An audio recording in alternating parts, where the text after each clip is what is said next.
Bonjour, je vous remercie de me retrouver pour sonder les premières énergies de 2020.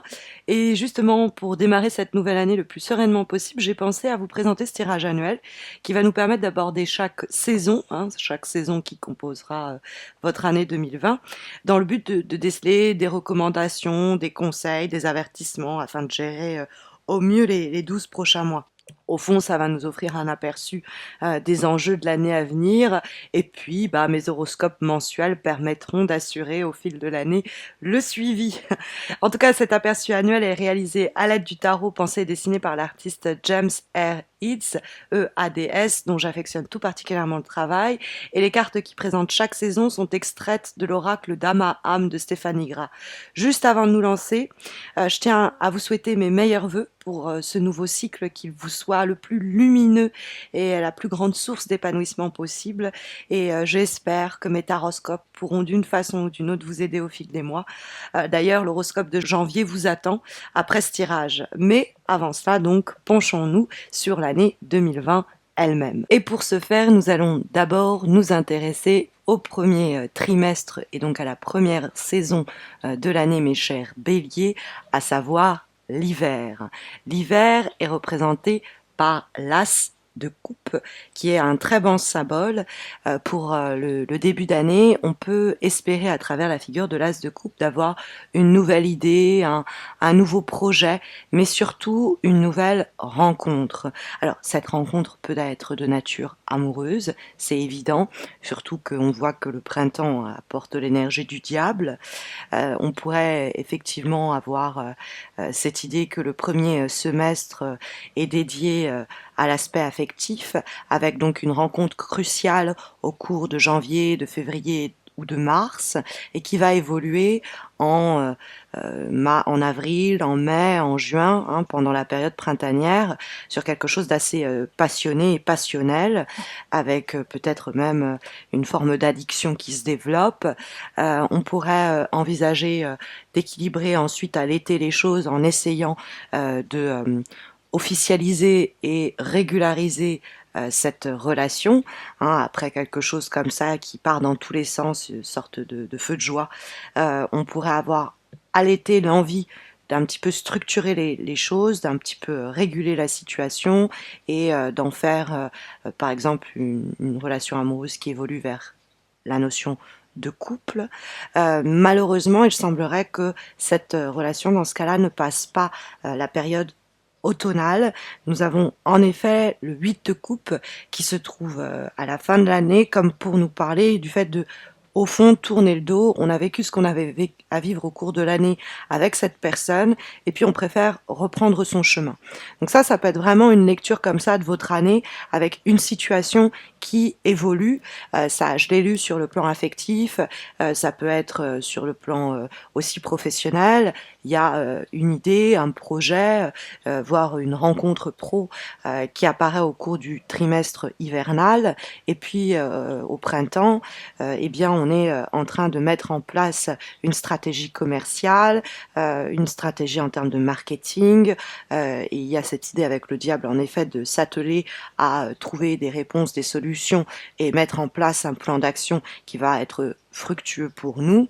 Ça débouche avec la carte de la justice sur des contrats signés, une régularisation de la situation de façon officielle, dans le sens où, par exemple, c'était une idée et un projet qu'on a échangé, qu'on a stabilisé, qu'on a réfléchi de façon stratège, pour que ça finisse par aboutir sur eh bien des démarches auprès du gouvernement pour construire son entreprise, pour déposer son nom.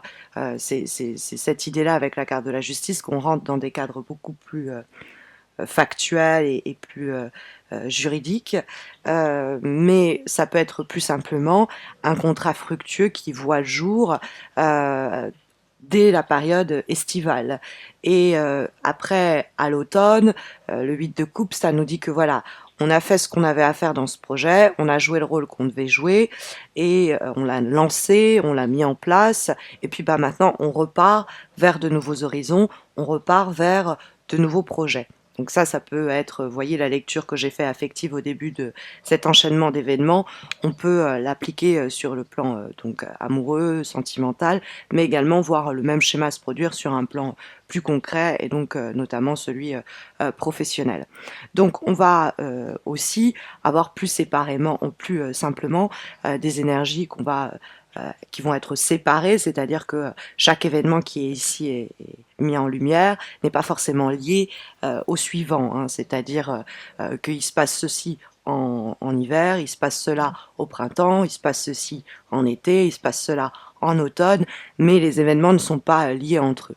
Alors du coup, eh bien, la carte de l'As de coupe, pour nous parler de ce début d'année, de ce premier trimestre, bien, nous porte le même message que je vous disais tout à l'heure. On a avec la carte de l'As de coupe l'idée d'une relation amicale, amoureuse, familiale qui est en train de naître ou qui est en train de renaître. Il peut y avoir une sorte de nouvel essor qui surgit. C'est une carte qui appelle aussi à elle l'idée de grossesse, de maternité, de naissance. Donc bon, pour ceux et celles qui attendent de tomber enceint, eh bien ça pourrait vraiment se produire en janvier, février, mars. Ceux qui cherchent pas à avoir d'enfants, faites attention, mais de façon plus symbolique, l'idée de naissance que l'as de coupe peut signifier peut être plus simplement associée à l'idée d'un nouveau projet. Ça reste un as, et les as, c'est le potentiel pour un démarrage.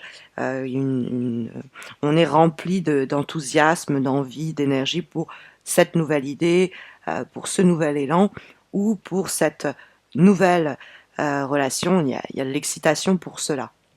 Donc l'as de coupe en janvier, février, mars va vous encourager à accueillir les bras grands ouverts tout ce qui sera nouveau, qui vous permettra de démarrer un projet, une relation, une situation.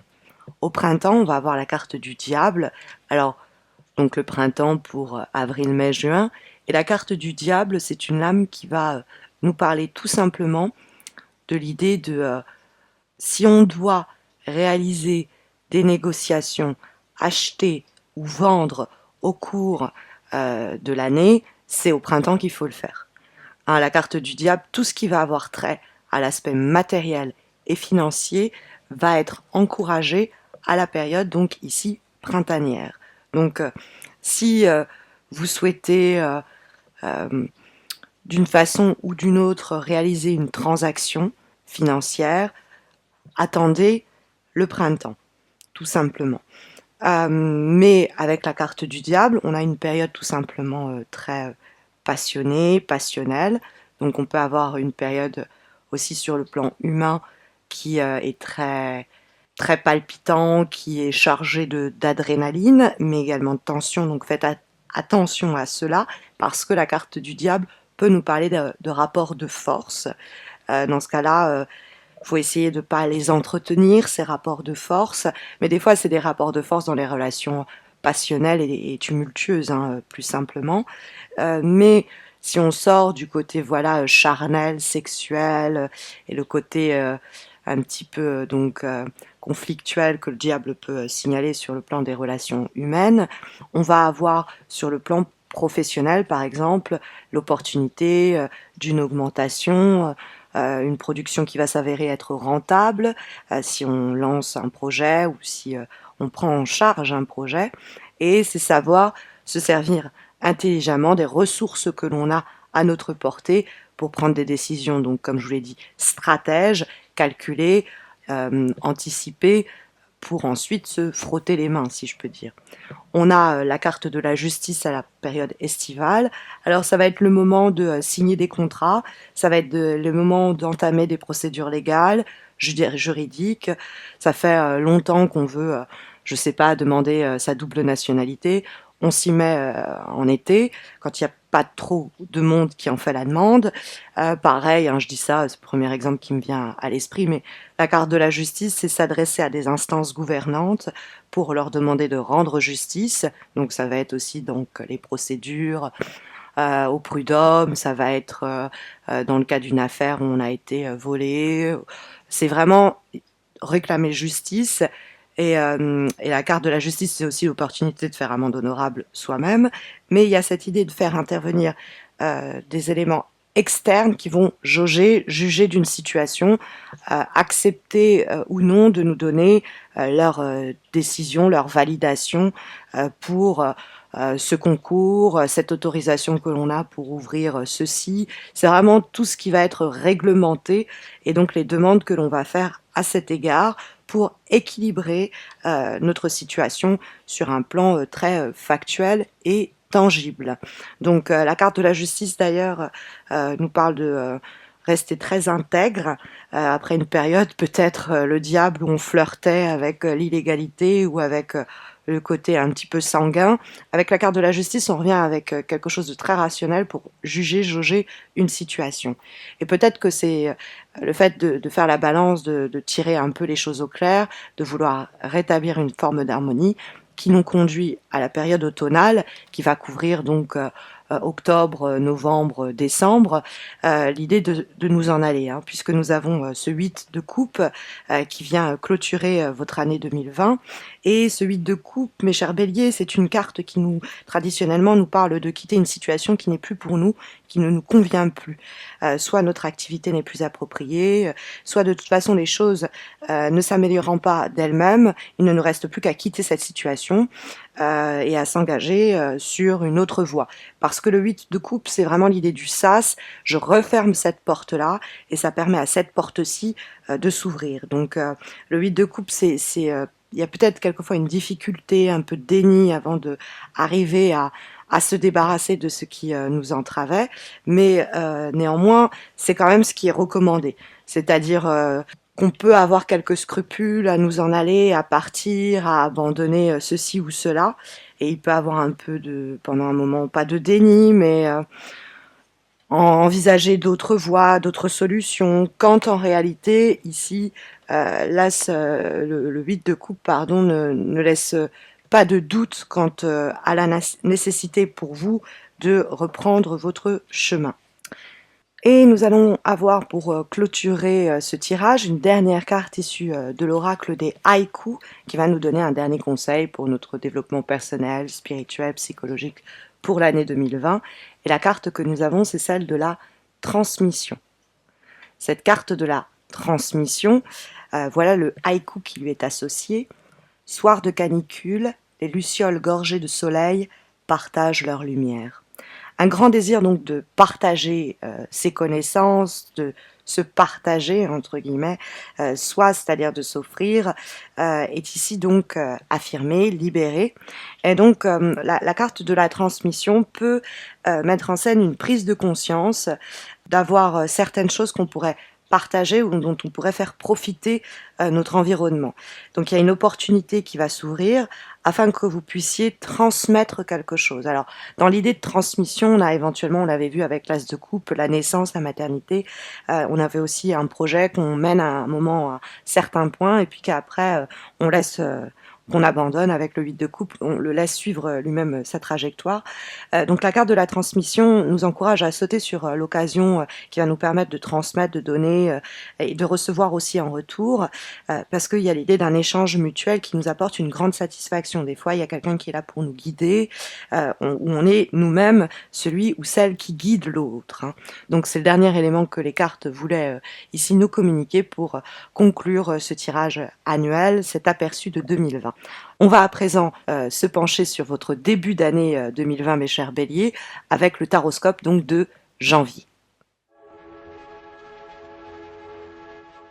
Après cet aperçu de 2020, nous allons à présent nous pencher en détail sur ce que nous réserve ce début d'année avec ce taroscope de janvier. Mais avant cela, j'en profite pour vous signaler que le nom des 3 gagnants au concours Instagram et Facebook ont été dévoilés. Donc n'hésitez pas à consulter mes pages Instagram et Facebook pour savoir si vous avez remporté votre tirage personnalisé. Et puis bon, si c'est pas le cas, profitez-en pour vous abonner à Instagram et ou à Facebook, à mes pages sur ces réseaux sociaux, pour participer au concours mensuel qui vous permettent tout au long de l'année de gagner un tirage en croix. D'ailleurs, il y a un 3e concours qui se déroule exclusivement sur ma page YouTube en partenariat avec Alliance Magique et qui est réalisé ce concours exclusif à l'occasion du lancement de ma formation à distance au Tarot de Marseille. Je suis très contente de me lancer dans cette aventure avec vous. Et puis, pour célébrer l'événement, je vous propose de remporter la première partie de ma formation. Et Alliance Magique a la gentillesse de se joindre à moi pour offrir également à l'heureux ou l'heureuse gagnante le Tarot de Marseille de Frédéric Agide, avec lequel est réalisée la formation. Donc le concours devait se terminer le 25 décembre, mais j'ai décidé de repousser à la date du 13 janvier, puisque c'est le jour J du lancement public de ma formation. Donc vous pouvez trouver la vidéo du concours qui s'appelle Concours exclusif sur ma page d'accueil YouTube, mais je la posterai également cette vidéo en commentaire de ce taroscope. Mais bon, revenons aux énergies de janvier et sur ce que nous réserve ce premier mois de 2020. Les premières énergies, mes chers béliers, qui incarnent votre mois de janvier, sont représentées par l'as de bâton.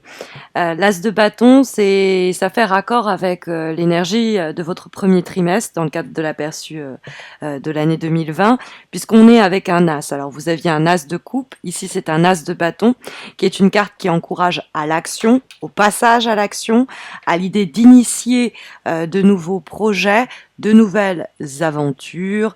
L'as de bâton, c'est vraiment s'engager pleinement dans un nouveau projet, dans une nouvelle histoire, dans une nouvelle relation. Ça peut être l'idée donc de créer. Il y a ici d'ailleurs l'idée de procréation dans la carte de l'as de bâton. Donc c'est peut-être la période où vous allez vous poser des questions sur est-ce que je construis un foyer, est-ce que donc je procrée et dans l'idée d'avoir un enfant et une descendance. On pourrait avec la carte du 2 de denier dans les obstacles pour ce mois de janvier être dans une interrogation, se poser mille et une questions à ce propos.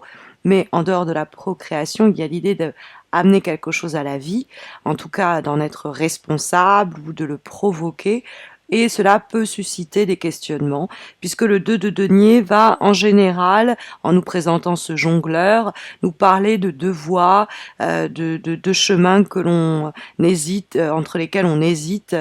Et donc il y a cette idée que l'hésitation peut plus qu'être liée à deux choix différents, les hésitations peuvent être suscitées par cette opportunité de nouveau départ.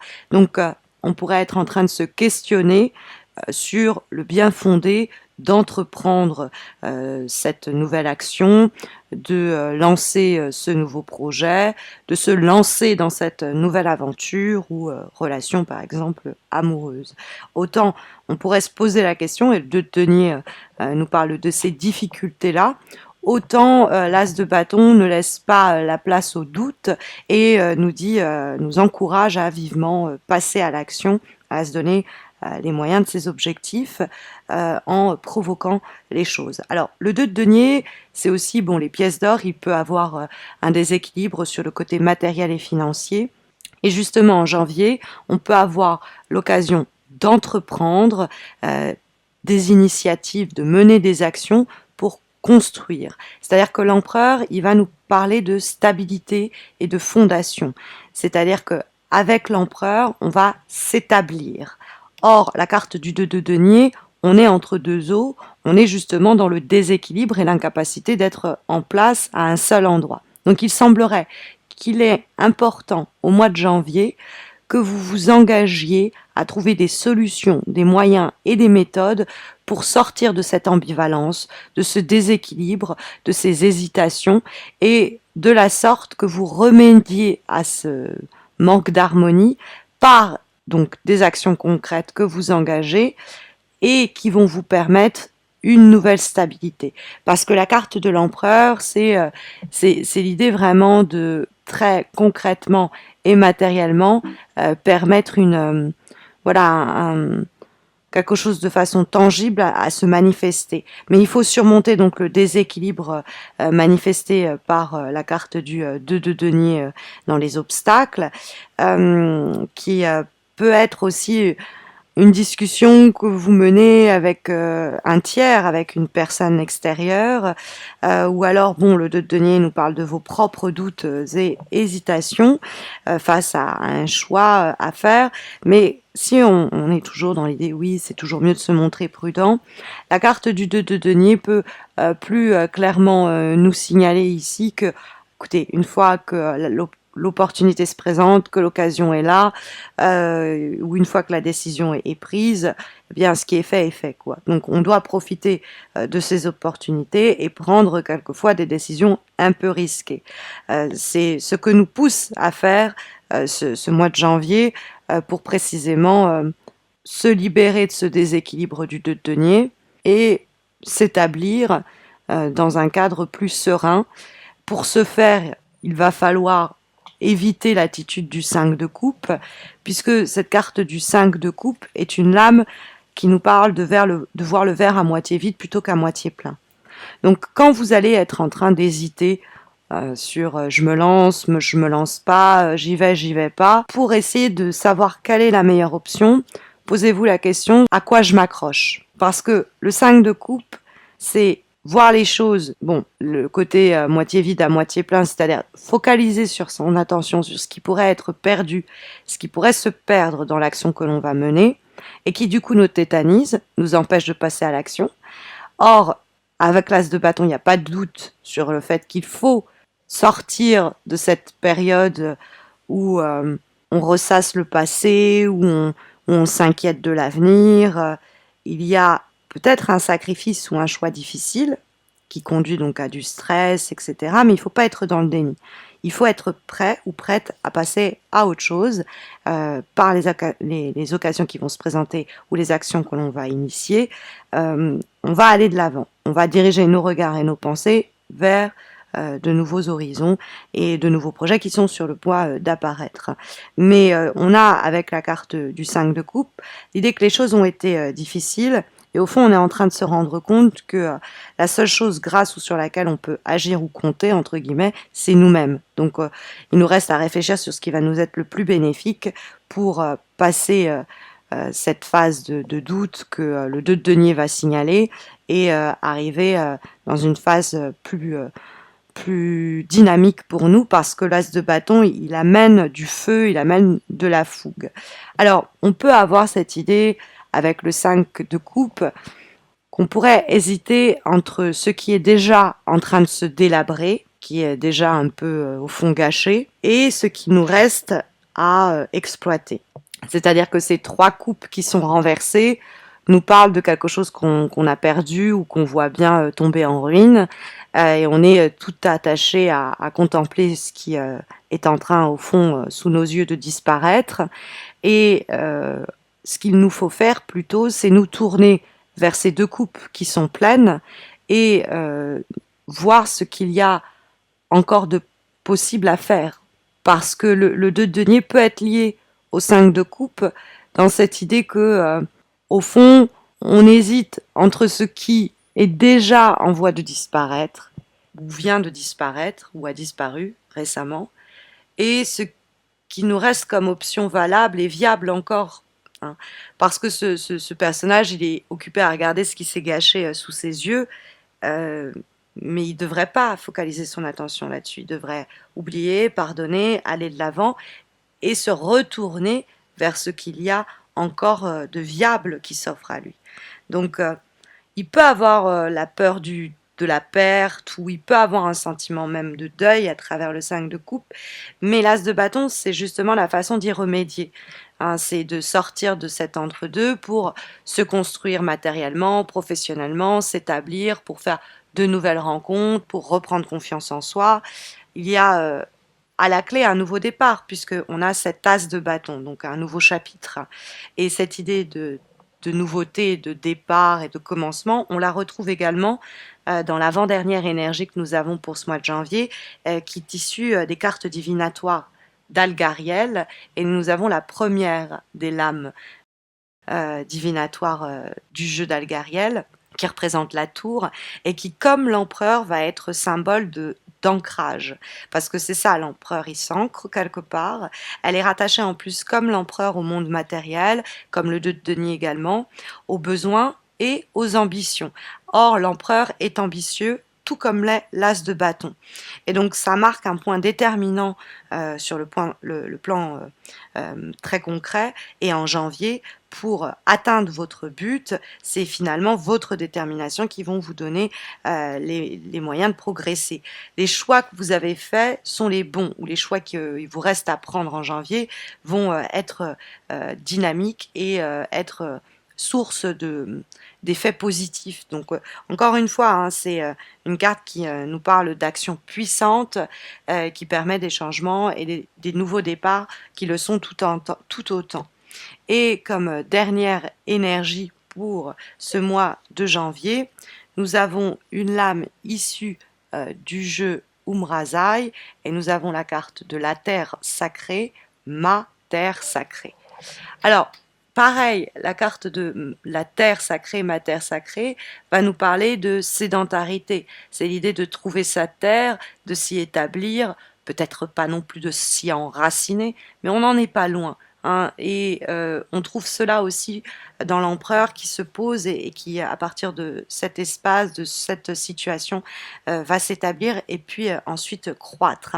Or, la carte de terre sacrée, ma terre sacrée, c'est justement l'idée d'avoir trouvé un environnement où s'épanouir, où s'établir. Ça nous parle quelquefois même de l'habitat, hein, c'est l'endroit où l'on vit. C'est un environnement qui va être plus sain pour nous. Donc il nous reste à découvrir ce lieu, cet espace qui va être, auquel on va être appelé impérieusement. Il y a, ça peut être un espace mental, c'est-à-dire une relation, un cocon que l'on se crée à deux, un endroit où on trouvera enfin l'espace pour s'enraciner, c'est-à-dire pour s'établir. On est dans une quête de stabilité et on a des actions fortes pour se faire au cours du mois de janvier. En tout cas, ce sont les énergies ici sondées par les lames dans le cadre de cette guidance pour janvier, en espérant que ça vous aidera, ça vous guidera au cours donc des prochaines semaines, mes chers béliers. Pour terminer, un petit mot pour vous remercier pour cette merveilleuse année passée avec vous. J'attends impatiemment de voir les nouvelles aventures que 2020 nous réserve. D'ailleurs, je suis impatiente de lancer cette formation dont je vous parlais tout à l'heure et démarrer ce nouveau chapitre avec vous. Vos retours à ce propos ont été très encourageants. Et du coup, n'oubliez pas hein, le concours exclusif sur YouTube qui vous permet de remporter la première partie de ma formation, mais également, et cela grâce à Alliance Magique, le tarot de Marseille de Frédéric Agide. Vous savez aussi qu'il y a chaque mois un concours sur ma page Facebook et un autre sur ma page Instagram qui vous permettent de remporter un tirage personnalisé. Donc là non plus, n'hésitez pas à m'y retrouver. Et puis n'hésitez pas enfin à vous abonner pour ne pas rater les prochains horoscopes, mais également les concours que j'organise ponctuellement sur ma chaîne et sur les réseaux sociaux. J'en profite pour vous souhaiter une dernière fois une merveilleuse, lumineuse et palpitante année 2020. Prenez soin de vous.